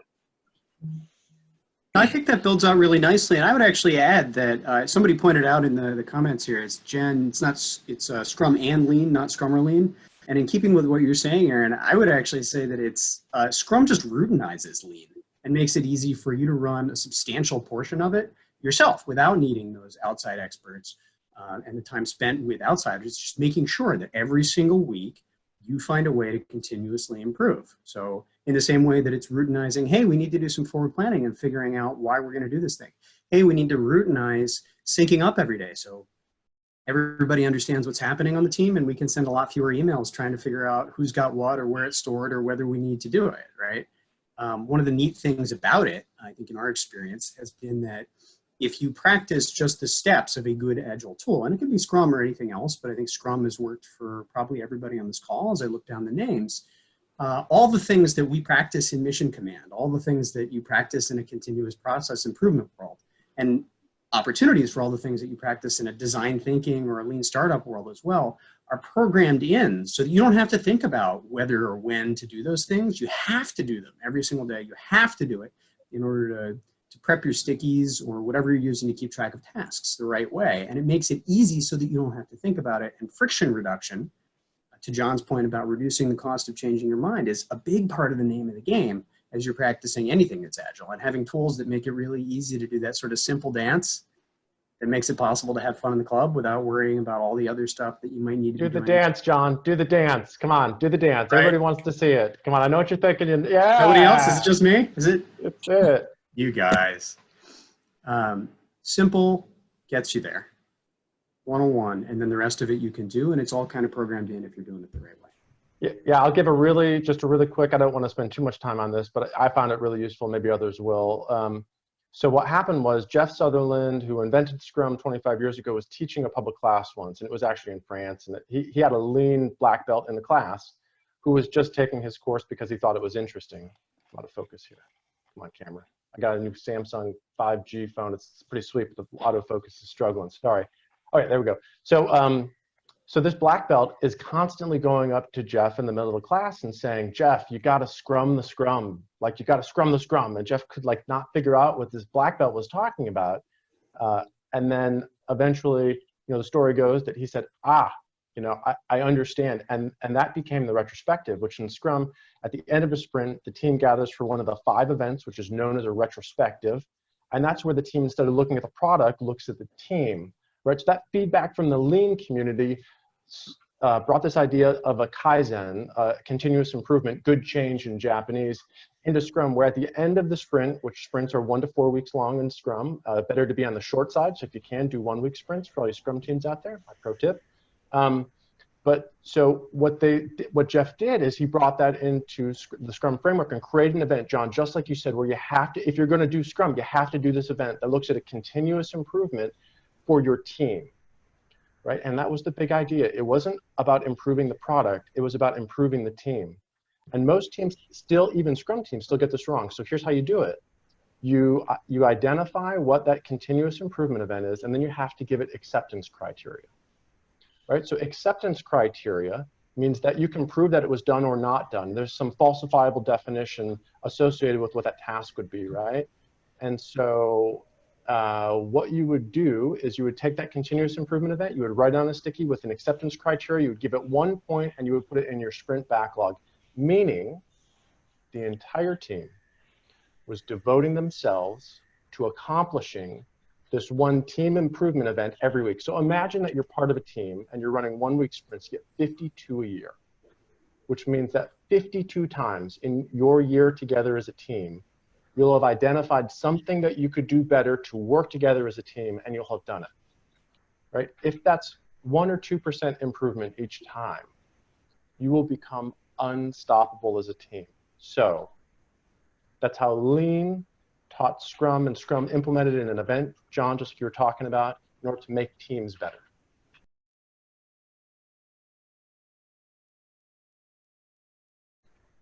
So in response to both the Johns, John Hasse talked about battle rhythm within Scrum a little bit. John Margolis talked about sticky notes and some of the tools associated with it. In the current environment with COVID-19, everyone's working remotely, or not everyone, but most are working remotely, and so people are distributed. Adrian, Steve, I know you guys have done some stuff with remote, so I'm going to toss it to you first. What have you guys seen that has helped you succeed implementing agile tools in a distributed environment? So I think one of the biggest things, I guess, first I'll answer by saying what we lost. Like, what do you lose by going from, we're used to working, so our agile team, our Scrum team, we run a C4I support center for the Marine Corps. We're composed of the Scrum team itself is Marines, government civilians, and a couple contractors in there. And we go from interacting daily physically on trouble tickets, from trouble tickets to infrastructure changes to all that. And now suddenly we only can have 2 to 3 of us in the office at any given time. So I think technology, I said to my team last week, like, if this had been 10 years ago, it would have been a completely different scenario. We would not be as effective as we still are. We've leveraged various technologies, Zoom, We're using Slack for collaboration to get that kind of stream of consciousness collaboration. Everyone's on there. Everyone knows they can reach out and start conversations. But beyond that, not much has changed. We didn't change any of our Scrum meetings. All that still goes on. We closed out our sprint this morning, but I think the biggest thing is knowing that everyone's available to reach out to and communicate with, because communication is key for keeping your team engaged and working in the same direction. So for the Mictissa AI cell, we started, if I can just back up a little bit, before we implemented Warfighter Center Design and Scrum, we had a general goal for our project, but really like no structure to wrap around it to ensure that we were making progress. There was very little actual accountability, right? So, and our team was hungry for it before I attended the courses and came back and implemented. They were already looking at tools like Jira and Confluence through DI2E offered by the Air Force. And so when we got back from the courses, we fully implemented it. Ran sprint planning session. But we took a hybrid approach. We used stickies on the wall, information radiators, like physical information radiators, to do the project planning, and then using the Post-it note app, sent PDFs to ourselves so we can transport everything into Jira, so that we could operate kind of in a distributed manner, right? Because not everybody on my team is co-located every minute of every day. Jira allows us, using the virtual Kanban board to keep track of everything that we've got going on, no matter where we're all located. Other tools that we've used have been Slack chat, Zoom. We're starting to find out just what DCS can handle, as it was was it the Portal 1 released recently? So, all of those, and luckily we're at the unclassed level with our project right now too, so that we're able to leverage those tools.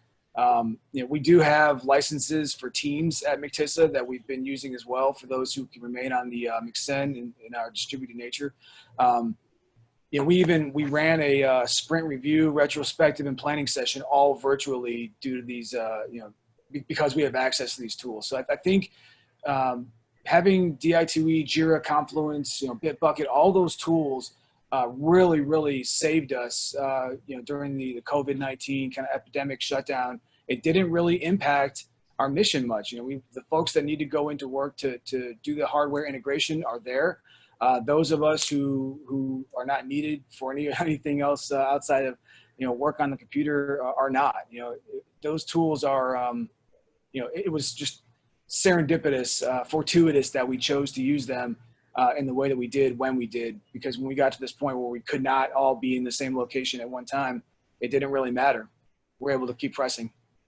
And to caveat off that, Steve, and I saw a comment in the webinar chat, why aren't we using DISA collaboration apps and various other things? I'm hoping one of the good things to come out of this this whole crisis situation is, like, for those of us that can operate, not even at FOUO level, but just general coordination on Zoom and other non-government applications, it's working. So hopefully coming out of this situation, DISA and the Marine Corps and the Navy and DOD understand the value of these collaboration tools and invest heavily in making usable capacity tools that have the capacity to support the entire force and continue to operate like this. Lieutenant Colonel Henry said it right before, create a crisis, right? So this is the crisis, and we need to understand that we need a lot of these tools to actually function. And kind of going back to what Steve said too, my team had really, after adopting Scrum within the recent past, last 6 months, we've really come to rely heavily on the information radiator within our own space. So this has created a bit of a crisis for us, because it was a time that we all, much like I think a lot of other people on this call, we started to focus on agility through teamwork and face-to-face interaction instead of relying on email and some of those other virtual tools. So now looking at how we keep that momentum and collaboration going in this distributed type environment is huge for us. So this is the crisis that we're looking for to make sure that we come out better on the other end. I can speak here along those lines too. Leading a software development group, I would say they've been practicing social distancing in general. So therefore having the opportunity to go home and work. We didn't lose much in the way of productivity. Comms has been good. And I think for us, it's the detachment from probably the bureaucracy just a little bit has helped us maybe pick up our level of productivity. Not as many meetings during the day. I'd say it's probably affected us in a positive way to some extent. And I know that when we move back to a operational status that's a little more quote unquote normal, whatever that looks like in the future, if we go back to where we once were, we might see a little bit of a change. It's interesting having conversations with folks who are working longer days, being at home, actually find themselves being plugged in a little bit longer, doing more work than they may have traditionally done in like their classic government 8-hour day, come in and go home type scenario. So that's been one of the interesting features of this current operational status for us, is just the days tend to be a little bit longer actually.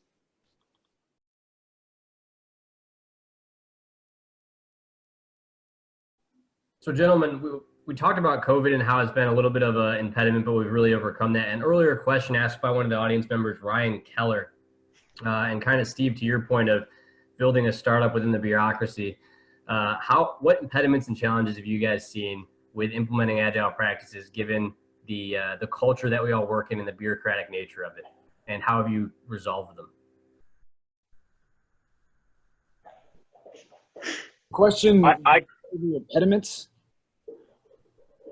Impediments or challenges you guys have seen in implementing agile practices in each of your respective domains? Mac, I can jump on that one if I just start off. So I'd say I'm going to use the same quote again, as creating a crisis, because I work at 2nd Maintenance Battalion right now. You know, things weren't necessarily, for the products that we were trying to produce, nothing was necessarily wrong with what we were doing. Our processes are efficient. People are pretty good at what they do. But to tell them that they could be better, I kind of had to frame it in the what is wrong, how could we be better, before that people were willing, like, to create that buy-in, that space of willing to reevaluate the way we do things in order to get after change and being better. A great thing for me that helped wake me up to the fact that we could be better was the Commandant's planning guidance. That strategic level guidance was really good for me as far as getting me focused on that. But then I really had to focus hard and make people see the problem set the way I did, or not necessarily the way I did, but just awake them to the fact that we could be better, and that just because we were good at doing it the same way doesn't mean that there's not a better way. So I guess creating buy-in is essentially what I'm talking about.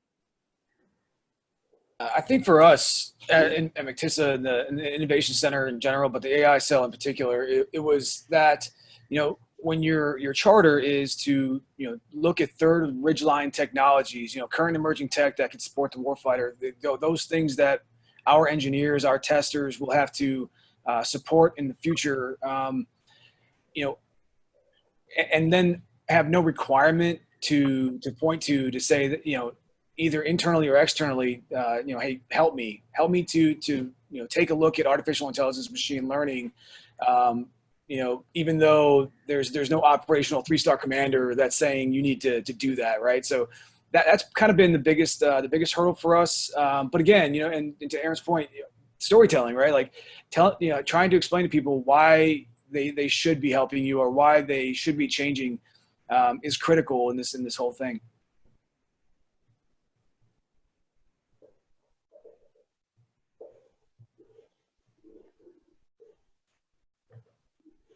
Some of our experience as we talk to people across the force has been that it's tough to put, and this is building actually on each of the preceding points, it's tough to put words on the urgency of a reason if it doesn't come from above. We had a couple of the panelists in the first hour who touched on this. You know, it's not the boss telling you to do it, Colonel Shelton said. You don't need somebody 2 levels up to give you the mission. In an agile world, you got to find your missions elsewhere. And especially, in garrison, at home, in enterprise moments and places and organizations, we sort of expect the mission to come down from above. And learning to think, first of all, who depends on me? Aren't they really the reason that I come to work every day? And sometimes that's people you meet every day, and sometimes it's end users down the road who depend on the stuff that you're putting together and somebody else is going to license or produce or acquire. But learning to ask, like, what do they need from me, and how do they not have it if I don't do the things that I know I'm supposed to do for this mission? How do I get them in the room so that I can look them face to face and ask them, am I doing the right thing for you, or is this actually putting gum in your gears? And if it's the gum in the gears one, thank you for telling me, and how do I make that better? And once they tell you, you're failing them, which we all are. We're imperfect human beings. We got to make choices, and we're all learning as we go. But once we find out about them, and we know that the people who depend on us need something from us, that's a real good reason to find ways around the impediments that come from waiting for hire to tell you. Or I think there's a more conservative interpretation of that authorizing regulation that we could abide by and it'd be safer. Well, yeah, maybe it would be, but are we failing somebody as we do it? And how do we balance those things? And once you start asking yourselves those questions, making yourself, I had an old instructor who used to say, you got to look the black dog in the eye if you're scared at night. Go find it and unflinchingly come to account with what you need to do about it. And if you make yourself do that, which again, Scrum is pretty good at routinizing that habit, everything else follows, because we all care deeply about the people who depend on us and the mission for which we've all been put in the same place. So on that, John, I think one thing you said, like the question is, how do you get someone in the room to talk about it? I'd say the emphasis should be on, how do you get in their room to talk about it with them? We've seen a lot of success in just building collaboration by just showing up. I was out in Okinawa working with 3MEF in terms of how we can provide better support from our contractors out there. And one of the questions came up, like, how can we do more with the CTCs, the communications training centers, to just build better collaboration? So me and my site lead, literally, we didn't call ahead. We drove over there and ended up talking for an hour with the director over there and came up with a plan of attack right then and there. So I think a lot of people want to be more agile. They want things to happen, but it's down to you individually to get in there and talk with people and propose new solutions. And they're often very open to it. I want to ride on that for a second, if it's okay, Adrian. Something that Ryan Keller and I talk a lot about is how adaptable warfighter-centered design really is. I mean, I was kind of shocked leaving the course at all the different examples that were presented to us on how to. I mean, we've implemented warfighter-centered design in Scrum to, I mean, just some really, really cool stuff, right? Like the renovation and modernization of our lab, to our tactical machine learning project, to our automated read board generator. I mean, we've used warfighter-centered design to do after action, post-mortem on events at the command, and so that getting in the room and having those discussions, but also encouraging folks to dedicate some time sending their people to the courses, right? I mean, again, we were kind of wandering the desert on our project, had an idea of what we wanted to do, and we were, kind of plugging along, but we were, sometimes just kind of on the beach screaming at the waves, trying to stop them from coming in. Warfighter-centered design, Scrum, military Scrum Master, those courses unlocked the path for us. I find a lot of benefit in it from a software engineering perspective as we meet with customers or warfighters who are looking to, they have a pot of money, or they have a desire or a need, and it helps us to turn that into actual requirements that we can do development from. So as the greater community takes on more of these types of principles, even if we all aren't functioning the exact same way in-house or within each individual team, to have a common language, a common understanding that we can talk to, I think will go a long way, especially in helping, for example, civilians who may not have any military experience be able to meet with those war fighters and build out requirements and build products that they want to use, that they find effective and efficient, and we can continue to iterate on those ideas until we have can continue to pull in the same direction to get to perfection, whatever that looks like as it relates to building quality tools. And we always talk about, at the end of the day, we don't want to build tools or products that look like they were made by the government. So I know that those are our goals as a software engineering branch. And I think these types of discussions and these interactions will go a long ways in helping us bridge those gaps that we currently have,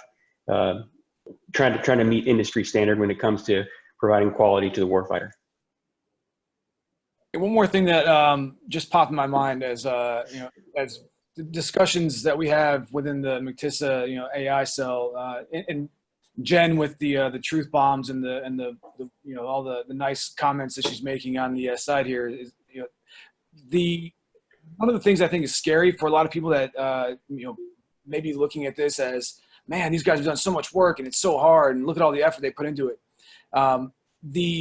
The buy-in, like the initial cash in to using, warfighter center design, Scrum, seems daunting at first. Even leaving the courses, it seemed daunting.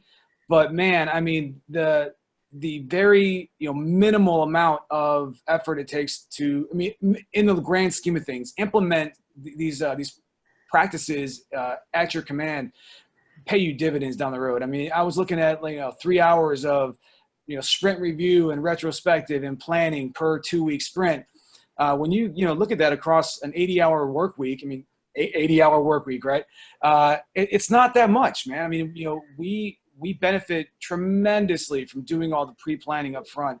And so I would just offer to the 123 folks still watching, dedicate some time, send your people to these courses, and then allow them to do the planning, the reviews, the retrospectives, all of the events that Scrum requires, and you'll see the benefits the same way that all the panelists here do. At first, it's painful, and especially if you have a larger team, and people on the team may have been in this organization for a long time, and they're set in their ways. There's a big thing to say that Scrum is self-organizing, self-selecting. So when we stood up, we didn't force anyone to use Scrum, but it was the main way that the leadership was going to communicate. And it took probably about 2 full months for it to take hold. But now, especially when we moved into this crisis, it wasn't a question of, do we continue Scrum? It was, how do we continue to do operations, of which Scrum is how we do operations now. I think to go along with that too, that's the transparency piece. So having the formalized communication within the Scrum, having the transparency, each individual kind of gets to establish their own voice. So, they may have areas that they feel confident in, they're stronger in, they can shine through in those areas. And then as the team, everybody kind of finds the holes and tends to speak up, kind of like us on the panel here today. We kind of find where there's areas where we need to speak up, we can add to that conversation. So I think that the stand-ups is a good piece, but for us, I think it's transparency in the team. And then beyond that, we have, being part of a matrix organization, program offices, the fleet, we want to provide transparency to all those folks that are stakeholders in our project. So where we can do that adds a lot of value. I think, at least for us in my organization, we have a lot of macro level folks that are making force-wide decisions are each in their individual codes, a lot of time very siloed. When we first tried to introduce these methodologies, it was a big, hey, wait a minute, we've been doing this, we've been making it work. So it was a very, it wasn't there wasn't a huge reception towards it because of the resistance to change, right? You're asking us to change the way we're doing stuff and adopt something new. We're having force-wide impact. So a different approach that we're working with right now is finding what they're already doing that don't even realize that they're using agile methodologies, right? Like some codes automatically do a morning stand-up meeting, and it's probably 30, 40 minutes long, but if they can condense that down to 15 minutes, well, hey, there you go. You're already started to get into that Scrum methodology, right?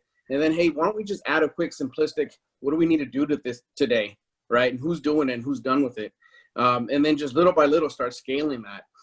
And I'm finding small successes in that. And then also targeting the right influencers, right? Very senior and very junior folks. With the junior folks who are very influential, a lot of times the C lawyers, which is great, right? They have a lot of people that they influence, and we can capture them and teach them these things, just fragments, right? Not give them a fire hose full of Scrum and Agile and all these, and design thinking, but just little fragments here and there, start building on them. They'll start to influence their circle. And so you get that meeting from the bottom to the top, and they meet somewhere in the middle where they have this symbiotic relationship where, hey, that actually makes sense because it's familiar, and it starts becoming commonplace for them to start doing that. And before you know it, you're kind of doing a pseudo Scrum. You're kind of doing a sprint. So then we'll come back and reintroduce it in a way that, hey, why don't we formalize this? And by the way, there's this thing you can go to that's called the CAW, and they'll teach you this. So that's what we're trying to hopefully gain some momentum with and start scaling that. Because again, initially where there's a lot of enthusiasm, hey, we have this great tool, and the challenge was, how do you, especially, the folks that are very much set in their ways of doing things, of how do you change them? Or how do you convince them to stop doing what they're doing, how they've been doing it for years, and adopt this new thing that's very unfamiliar to them? So in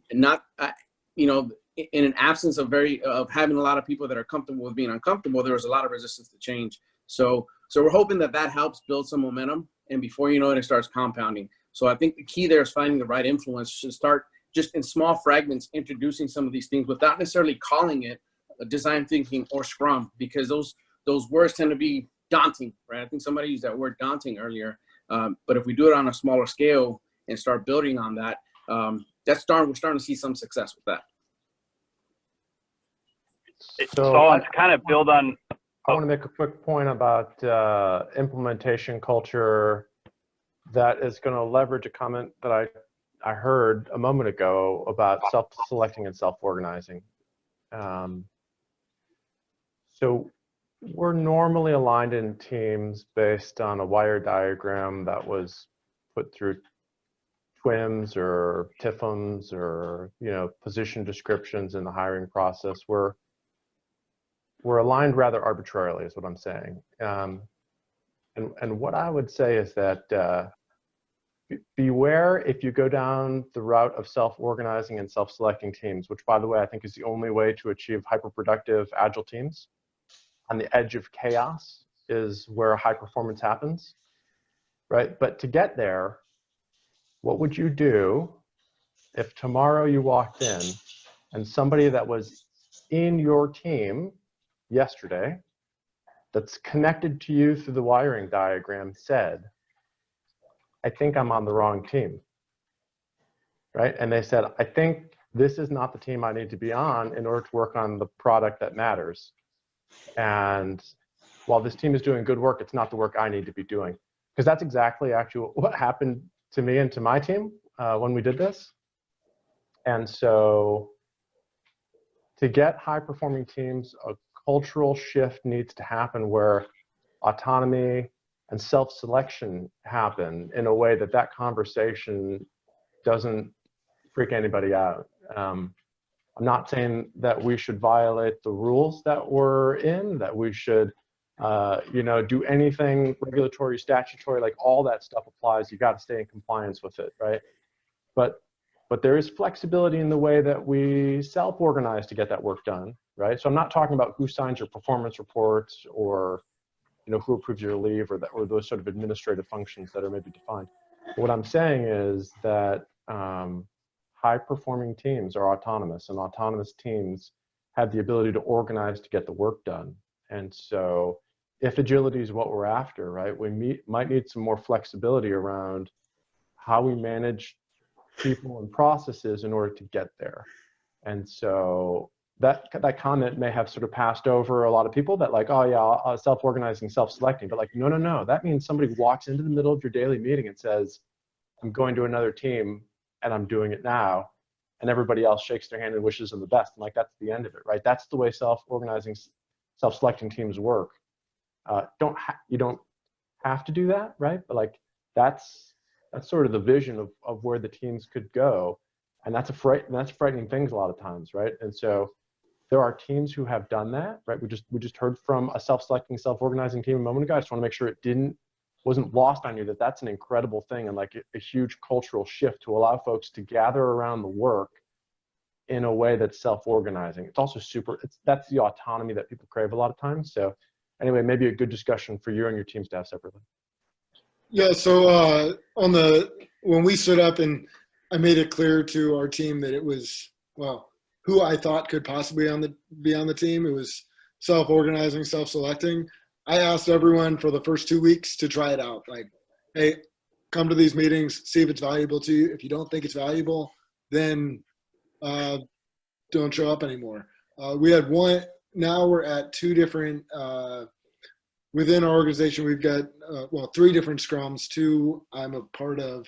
One is the Scrum Master. And me and Lucas Burke, initially after we first went to the Scrum course, came back and we had an idea of what we thought the team should look like. And I wouldn't say it's completely off, but they're definitely different. What's settled out in terms of how the teams fell out is definitely different than we had first thought. But it works well, and everyone feels like they are working where they need to be to make a difference in the organization, from what I can tell. Yeah, so general guidance, I'd say, if like you're going to go down this route, if you're kind of at that level where you want to be all in, one of the hardest things you're going to have to figure out for how you're going to do that start is to figure out who your team is. And if you start, once you know who your team is, you've waited much too long. So you need to start in order to do the work to deliver to your customers so that people can identify if that's their work or not. And so I would encourage you to begin before you're certain about who your team is, because if you waited till you're certain, you spend a lot of time and you probably got it wrong anyway. So don't delay. I'd say to go along with that, one of the things that we do within our team as well is when we onboard new developers, we kind of allow them to pick which direction they want to go as they look into the issues that are out there. So if it's front-end development, if it's back-end development, if it's system-level design, we kind of let them choose their path initially, and we found that has led to a lot of success for us, having folks right away provide real value to the team. If I can actually just answer John's question, what would I do if somebody came to me and said, hey, listen, I'm not on this team anymore. I'm joining this other team. I think I could hold my retirement ceremony at that point. That would be a measure of success for me that I've only dreamed of up to this point. But it also kind of highlights, I think, something that Colonel Shelton was talking about earlier, where, we shouldn't have, innovation cells or centers or teams throughout the Navy and Marine Corps. It should kind of just be pervasive within organizations. Double-edged sword in that, you dedicate a number of people to exist at the edge of your organization, trying to, look forward at those, things that don't exist at the core of the organization. And, that's what that dedicated team is aiming for. But, how do you rotate in or, cultivate innovation or the innovative mindset throughout the organization? And it's something that we've been tackling, trying to figure out here at McTISA for, several months now. We think we have a solution, but I'm just curious, John,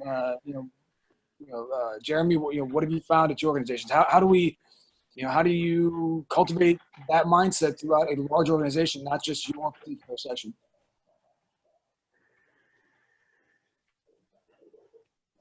Yeah, I think for us, one of the things that I do is if we have folks, fortunately within our project set, we have different types of development work that we can do. So if there's a project that someone's interested in, we can move them around within the branch without having to do a HR action and have them go somewhere else. So that's been beneficial for us.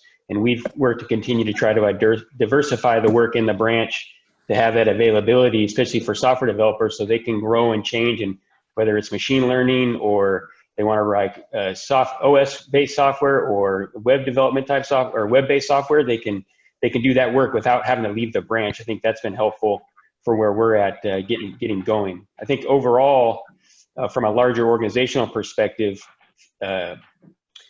opportunities like this, where it becomes more, and I use it on a regular basis outside of my immediate structure, as I point back to what is being directed from the flag and SES level in the way of vectors and what are being pushed And I think that has helped a long way in strengthening ideas that we have for folks that are outside of our immediate organizational structure. And I would just add to that one quick sort of strategy. Don't worry about changing an enterprise. Worry about changing your team.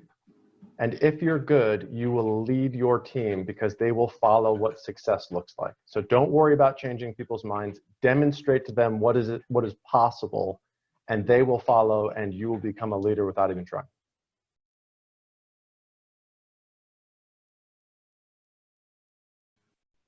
And with that, we're coming up on the close here. We want to take a few seconds just to sort of wrap up what might have happened. We're hoping that everybody who watched this cast came away from it thinking, that's really interesting. I actually know how to do that now. You know, I knew that agility was something we needed to get after, but I couldn't quite picture what it looked like in practice or what steps I might take to get there. And I now know at least the first couple of things to do. And in addition, a couple of people who seem to have figured at least some portion of this out to whom I can reach out if I have questions. And maybe that's the incredible volunteer CAW staff we've seen all today. Maybe it's Colonel Shelton, Lieutenant Colonel Spangenberg, and Lieutenant Colonel Henry, who are modeling what leadership looks like in that arena, and so generously contributed their time and insight and perspective. And maybe it's panelists like Commander John Hasse or Captain Adrian Felder or Major Steve Harvey. We've been given a lot to chew over, not in a hypothetical perspective, but in a historical perspective. This is what's working. This is what has worked. And if we're called upon, each of us, to be agile, to pursue agility, to shape it and make it possible for others, we now know at least the first set of things that we can do to get after it. And that puts us in a better position than we were in before, even if our circumstances are changing rapidly and seem to offer certain kinds of adversity around us. Gage, do you want to top things off here? Yeah. So thanks, John. I guess I'll leave us with a quote. I try to take a quote from each of these webinars, and please tune in to future webinars. Each one so far has nearly produced something I would tattoo on my body for reference of how important I see these quotes. But today, the quote of the webinar, I'll call it, was from Lieutenant Colonel Spangenberg, and it was, "Every task should fight for its life." You can't get a more agile quote than that, and that really applies across the board to leaders everywhere. And that's all we really have, folks.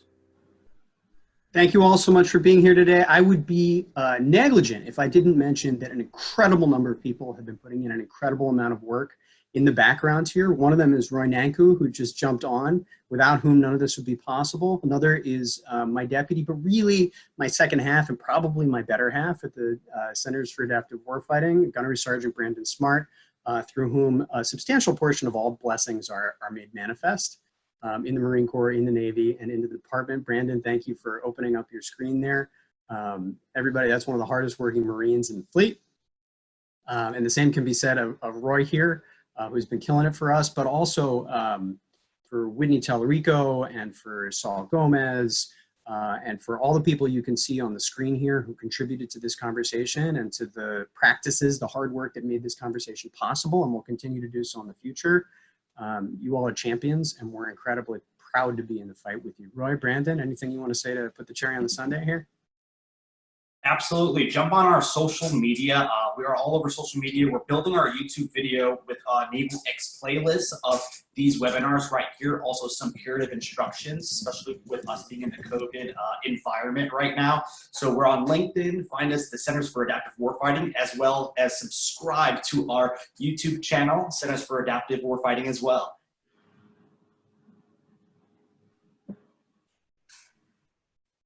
And with that, ladies and gentlemen, we thank you for your time, and we look forward to seeing you on the battlefield out there.